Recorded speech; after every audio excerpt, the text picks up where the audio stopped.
ब्रह्म तेज की ज्योत निराली, तप की ज्योति से जगमग आली, शक्ति स्वरूपा ज्ञान की गंगा, पूजे जिनको देव अनन्य। जय माता दी। आप सभी पर माँ ब्रह्मचारिणी की कृपा सदैव बनी रहे।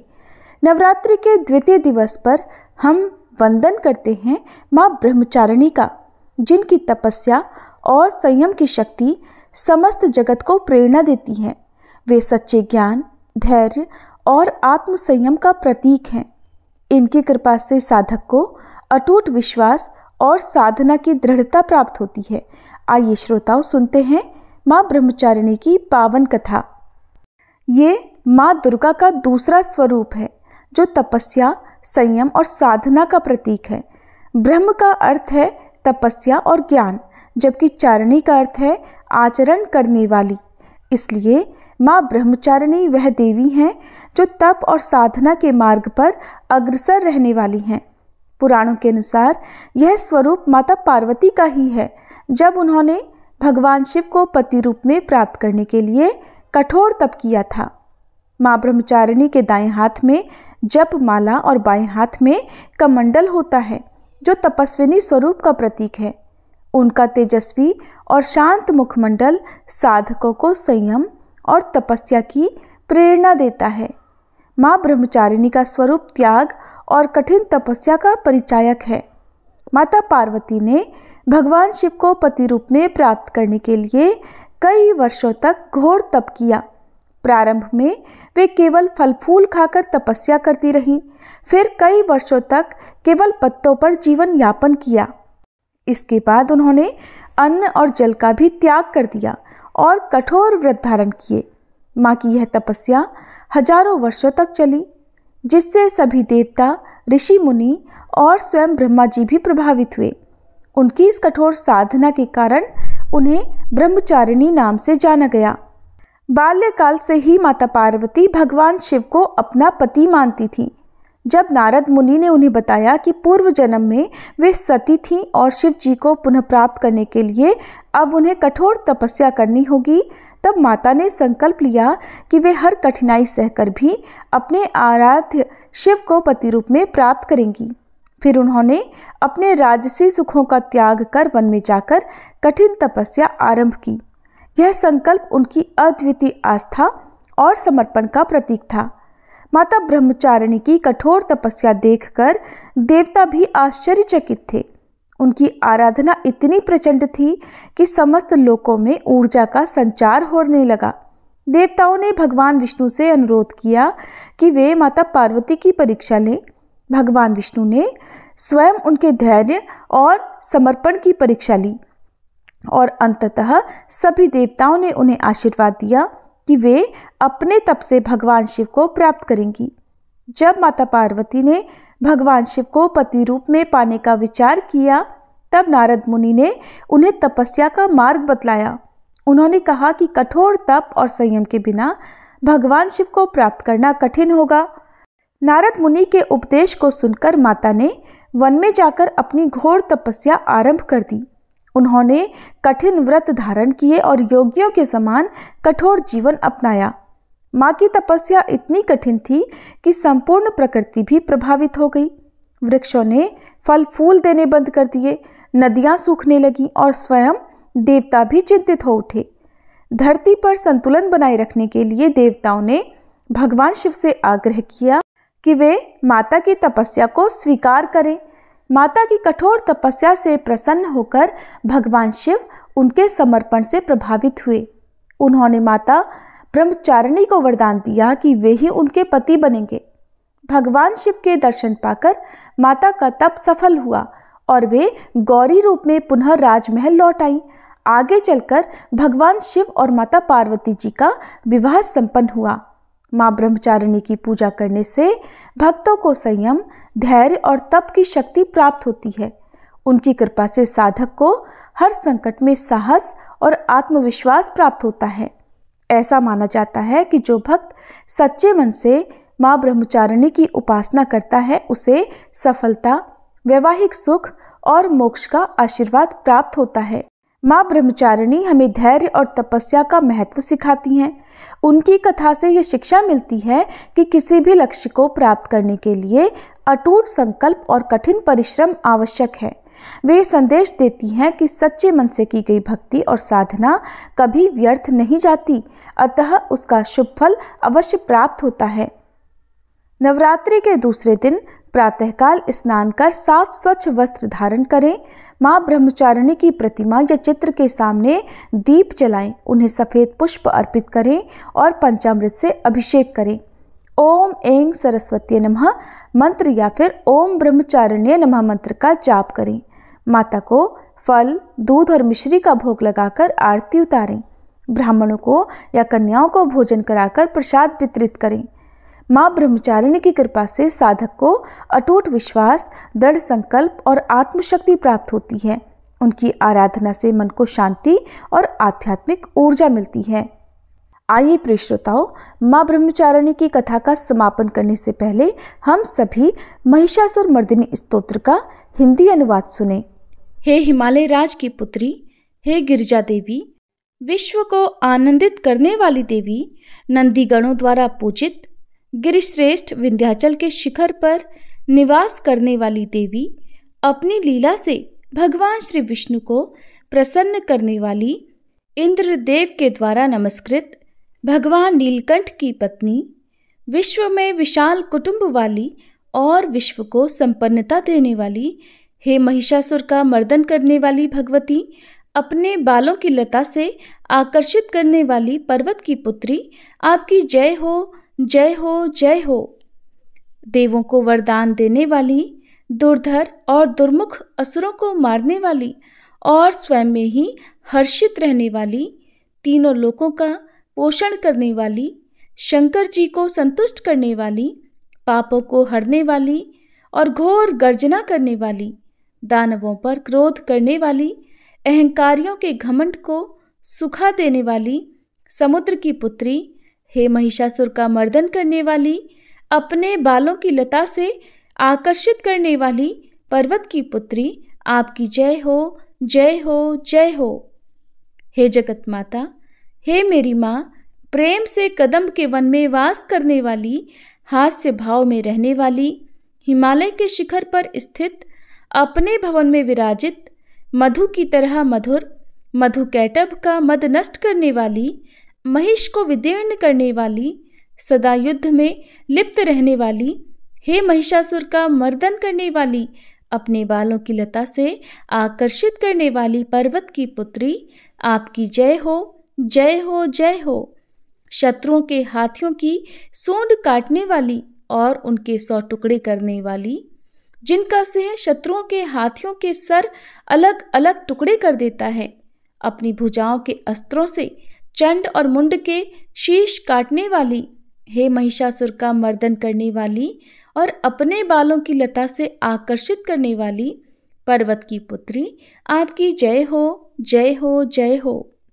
रण में मदोन्मत्त शत्रुओं का वध करने वाली, अजर अविनाशी शक्तियां धारण करने वाली, प्रमथनाथ अर्थात शिवजी की चतुराई जानकर उन्हें अपना दूत बनाने वाली, दुर्मति और बुरे विचार वाले दानव के दूत के प्रस्ताव का अंत करने वाली, हे महिषासुर का मर्दन करने वाली, अपने बालों की लता से आकर्षित करने वाली पर्वत की पुत्री, आपकी जय हो, जय हो, जय हो। शरणागत शत्रुओं की पत्नियों के आग्रह पर उन्हें अभयदान देने वाली, तीनों लोकों को पीड़ित करने वाले, दैत्यों पर प्रहार करने योग्य त्रिशूल धारण करने वाली, देवताओं की दुंदुभी से दुमी दुमी की ध्वनि को सभी दिशाओं में व्याप्त करने वाली, हे महिषासुर का मर्दन करने वाली, अपने बालों की लता से आकर्षित करने वाली पर्वत की पुत्री, आपकी जय हो, जय हो, जय हो। मात्र अपनी हुंकार से धूम्र लोचन राक्षस को धूम्र अर्थात धुएं के समान भस्म करने वाली, युद्ध में कुपित रक्तबीज के रक्त से उत्पन्न अन्य रक्त बीजों का रक्त पीने वाली, शुंभ और निशुंभ दैत्यों की बलि से शिवजी और भूत प्रेतों को तृप्त करने वाली, हे महिषासुर का मर्दन करने वाली, अपने बालों की लता से आकर्षित करने वाली पर्वत की पुत्री, आपकी जय हो, जय हो, जय हो। युद्ध भूमि में जिनके हाथों के कंगन धनुष के समान चमकते हैं, जिनके सोने के तीर शत्रुओं को विदीर्ण करके लाल हो जाते हैं और उनकी चीखें निकालते हैं, चारों प्रकार की सेनाओं, हाथी, घोड़ा, पैदल, रथ का संहार करने वाली, अनेक प्रकार की ध्वनि करने वाले, बटुकों को उत्पन्न करने वाली, हे महिषासुर का मर्दन करने वाली, अपने बालों की लता से आकर्षित करने वाली पर्वत की पुत्री, आपकी जय हो, जय हो, जय हो। देवांगनाओं के तत्, था, थेई, थेई आदि शब्दों से युक्त भावमय नृत्य में मग्न रहने वाली, कु, कुथ, अड्डी विभिन्न प्रकार की मात्राओं वाले, ताल वाले स्वर्गीय गीतों को सुनने में लीन, मृदंग की धू, धुकुट, धीमी धीमी आदि गंभीर ध्वनि सुनने में लिप्त रहने वाली, हे महिषासुर का मर्दन करने वाली, अपने बालों की लता से आकर्षित करने वाली पर्वत की पुत्री, आपकी जय हो, जय हो, जय हो। जय जयकार करने और स्तुति करने वाले, समस्त विश्व के द्वारा नमस्कृत, अपने नुपुर के झंझन और झिमझिम शब्दों से भूतपति महादेव को मोहित करने वाली, नटी नटों के नायक अर्धनारीश्वर के नृत्य से सुशोभित नाट्य में तल्लीन रहने वाली, हे महिषासुर का मर्दन करने वाली, अपने बालों की लता से आकर्षित करने वाली पर्वत की पुत्री, आपकी जय हो, जय हो, जय हो। आकर्षक कांति के साथ अति सुंदर मन से युक्त और रात्रि के आश्रय अर्थात चंद्रदेव की आभा को अपने चेहरे की सुंदरता से फीका करने वाली, काले भंवरों के समान सुंदर नेत्रों वाली, हे महिषासुर का मर्दन करने वाली, अपने बालों की लता से आकर्षित करने वाली पर्वत की पुत्री, आपकी जय हो, जय हो, जय हो। महायोद्धाओं से युद्ध में चमेली के पुष्पों की तरह कोमल स्त्रियों के साथ रहने वाली तथा चमेली की लताओं की तरह कोमल भील स्त्रियों से जो झिंगुरों के झुंड की तरह घिरी हुई हैं, चेहरे पर उल्लास से उत्पन्न उषा काल के सूर्य और खिले हुए लाल पुष्प के समान मुस्कान वाली, हे महिषासुर का मर्दन करने वाली, अपने बालों की लता से आकर्षित करने वाली पर्वत की पुत्री, आपकी जय हो, जय हो, जय हो।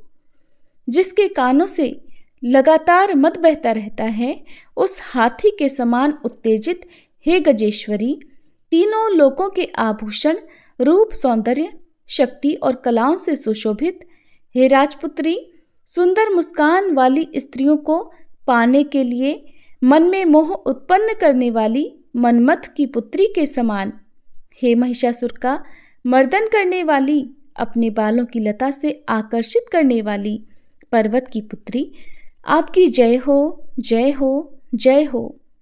जिनका कमलदल के समान कोमल, स्वच्छ और कांति से युक्त मस्तक है, हंसों के समान जिनकी चाल है, जिनसे सभी कलाओं का उद्भव हुआ है, जिनके बालों में भंवरों से घिरे कुमुदनी के पुष्प और बकुल पुष्प सुशोभित हैं, उन महिषासुर का मर्दन करने वाली, अपने बालों की लता से आकर्षित करने वाली पर्वत की पुत्री, जय हो, जय हो, जय हो। जिनके हाथों की मुरली से बहने वाली ध्वनि से कोयल की आवाज भी लज्जित हो जाती है, जो खिले हुए फूलों से रंगीन पर्वतों से विचरती हुई पुलिंद जनजाति की स्त्रियों के साथ मनोहर गीत गाती हैं, जो सद्गुणों से संपन्न शबरी जाति की स्त्रियों के साथ खेलती हैं, उन महिषासुर का मर्दन करने वाली, अपने बालों की लता से आकर्षित करने वाली पर्वत की पुत्री, आपकी जय हो, जय हो, जय हो। जिनकी चमक से चंद्रमा की रोशनी फीकी पड़ जाए, ऐसे सुंदर रेशम के वस्त्रों से जिनकी कमर सुशोभित है, देवताओं और असुरों के सर झुकने पर उनके मुकुट की मणियों से जिनके पैरों के नाखून चंद्रमा की तरह दमकते हैं, और जैसे सोने के पर्वतों पर विजय पाकर कोई हाथी मदोन्मत्त हो जाता है, वैसे ही देवी के उरोज कलश की तरह प्रतीत होते हैं। ऐसी हे महिषासुर का मर्दन करने वाली, अपने बालों की लता से आकर्षित करने वाली पर्वत की पुत्री, आपकी जय हो, जय हो, जय हो। सहस्त्रों दैत्यों के सहस्त्रों हाथों से सहस्त्रों युद्ध जीतने वाली और सहस्त्रों हाथों से पूजित सुर तारक उत्पन्न करने वाली, उसका तारकासुर के साथ युद्ध कराने वाली, राजा सुरथ और समाधि नामक वैश्य की भक्ति से समान रूप से संतुष्ट होने वाली, हे महिषासुर का मर्दन करने वाली, बालों की लता से आकर्षित करने वाली पर्वत की पुत्री, आपकी जय हो, जय हो, जय हो। जो भी आपके दयामय पद कमलों की सेवा करता है, हे कमले, वह व्यक्ति कमल निवास कैसे न बने। हे शिवे, आपके पद कमल ही परम पद हैं, उनका ध्यान करने पर भी परम पद में कैसे नहीं पाऊंगा। हे महिषासुर का मर्दन करने वाली, बालों की लता से आकर्षित करने वाली पर्वत की पुत्री, आपकी जय हो, जय हो, जय हो। सोने के समान चमकते हुए नदी के जल से जो आपके रंग भवन में छिड़काव करेगा, वो इंद्राणी के वक्ष से आलिंगित होने वाले इंद्र के समान सुखानुभूति को क्यों नहीं पाएगा। हे वाणी, हे महासरस्वते, आप में मांगल्य का निवास है, मैं आपके चरणों की शरण लेता हूँ। हे महिषासुर का मर्दन करने वाली, बालों की लता से आकर्षित करने वाली पर्वत की पुत्री, आपकी जय हो, जय हो, जय हो। आपका निर्मल चंद्र समान मुख चंद्रमा का निवास है, जो सभी अशुद्धियों को दूर कर देता है। नहीं तो क्यों मेरा मन इंद्रपुरी की सुंदर स्त्रियों से विमुख हो गया है। मेरे मत के अनुसार आपकी कृपा के बिना शिव नाम के धन की प्राप्ति कैसे संभव हो सकती है। हे महिषासुर का मर्दन करने वाली, बालों की लता से आकर्षित करने वाली पर्वत की पुत्री, आपकी जय हो, जय हो, जय हो। हे दीनों पर दया करने वाली उमा, मुझ पर भी दया कर ही दो। हे जगत जननी, जैसे आप दया की वर्षा करती हो, वैसे ही तीरों की भी वर्षा करती हो, इसलिए इस समय जैसा आपको उचित लगे वैसा करो, मेरे पाप और ताप दूर कर दो। हे महिषासुर का मर्दन करने वाली, बालों की लता से आकर्षित करने वाली पर्वत की पुत्री, आपकी जय हो, जय हो, जय हो। सभी प्रेम से बोलिए माँ ब्रह्मचारिणी की जय।